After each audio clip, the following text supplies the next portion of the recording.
Good morning everyone. Welcome to my channel Sojan Restaurant. আৰু আজি ঠাণ্ডালি গম পাইছে চাগে আজি ভিডিঅ'টো কি হ'বলৈ গৈ আছে।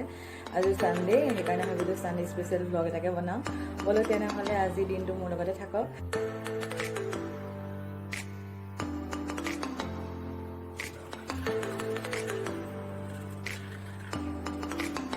মুখ চুখ ধোৱা হৈ গ'ল। বলো এতিয়া চাহ একাপ বনামগৈ। লাল চাহ খাম।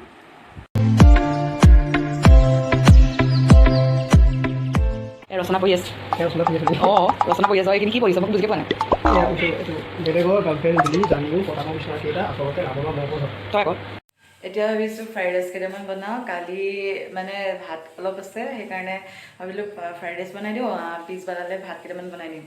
এতিয়া ফ্ৰাইড ৰাইচ কেইটামান বনাওঁ আৰু মানে দিনত মই আজি বনোৱাৰ পাল মানে তাকে বোলো দেখুৱাওঁ আপোনালোকক কি কি বনাওঁ।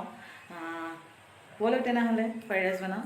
ফ্ৰেণ্ডছ কথা এটা কি হয় জানেনে, মই মানে ফ্ৰাইড ৰাইচত দিবলৈ একো নাছিলে চব্জি, মই মানে ভাতকেৰেলা দিলোঁ, ভাতকেৰেলা আৰু পিঁয়াজে বোলো বনাই দিওঁ অকণমান আৰু কেইটামান আছে কালি। তাৰপিছত এইটো ভাতকেৰেলা নাখায়, তাকে উপায় নাই, যদি নাখায় মই খাই দিম, ভালেই। তাকে উপায় নাই, যদি নাখায় মই খাই দিম, ভালেই। ফ্ৰেণ্ডছ দেখিছে চাগে আপোনালোকে, মই ভাতকেৰেলা দিছোঁ আৰু বুট দিছোঁ, পিঁয়াজ দিছোঁ আৰু এনেকৈ বনাইছোঁ ফ্ৰাইড ৰাইচটো তেল হালধি দি পিনাই। কেনেকুৱা লাগিছে বাৰু ক'বচোন। আৰু এয়া ৰেডি হৈ গৈছে ফ্ৰাইড ৰাইচ। আৰু মই এইটো ফাৰ্ষ্ট ট্ৰাই কৰিছোঁ এনেকৈ মানে কম ইনগ্ৰিডিয়েণ্টছ দি।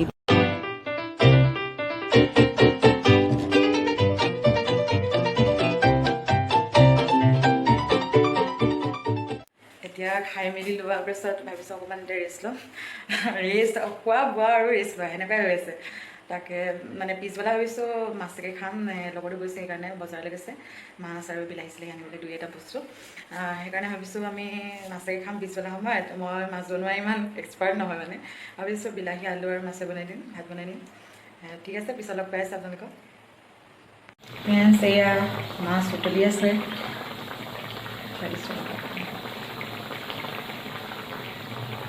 ৰেডি হ'ব হৈ গৈছে। ফ্ৰেণ্ডছ এয়া মোৰ ৰেডি হৈ গ'ল, ভাত খাব লৈছোঁ এতিয়া। বহুত চিম্পুল ৰেচিপি হয় মানে বিলাহী আলু, মই যিভাগে কৈছিলোঁ আপোনালোকে চাগে ভালকৈ বনাব মোতকৈ, কিন্তু খাবলৈ কেনেকুৱা হৈছে? ভাল হৈছে বুলি কৈছে। অঁ তাকে ভাত খাই লওঁ। ফ্ৰেণ্ডছ এতিয়া আমি ভাত খালোঁ, ভাত খাই কাঁহী বাতি চাহি বাতি ধুই পিনে এতিয়া ভাগৰ লাগিছে, কিন্তু উপায় নাই, কাপোৰ ধুবলৈ আছে, কাপোৰ ধুমগৈ, তাৰপিছত কি কৰোঁ চাই লওঁ, তাৰপিছত লগ পাই আছোঁ আপোনালোকক। কাপোৰ ধোৱা হৈ গ'ল আৰু এতিয়া ভাবিছোঁ অলপ ৰেষ্ট লওঁ, আৰু টোপনিও ধৰি আছে, ইমান ভাগৰ লাগিছে। ভাত চাত খোৱাৰ পিছত কাপোৰ চাপোৰ ধুলোঁ যেনে তেনে, তাৰপিছত এতিয়া বোলো অকণমান শুই দিওঁ। তেনেহ'লে পিছত লগ পাই আছোঁ। এতিয়া আবেলি 4টা বাজিছে আৰু শুই উঠিয়ে মই দেখিলোঁ যে বৰষুণ দিছে, আৰু এইকেইদিন বৰষুণ দিয়ে আছে বাৰু ইয়াত। বৰষুণ দিছে দেখি পিনে ভালো লাগিছে, কাৰণ মানে গৰম এটা অনুভৱ হৈ আছিলে, এতিয়া ঠাণ্ডা ঠাণ্ডা লাগিছে, ভাল লাগিছে। আৰু আপোনালোকৰ ফালেও বৰষুণ দি আছেনে এইকেইদিন? ফ্ৰেণ্ডছ এতিয়া কৰিবলগীয়া একো বিশেষ কাম নাই, আৰু মই কিবা কৰা হ'লে দেখুৱালোঁ হয়।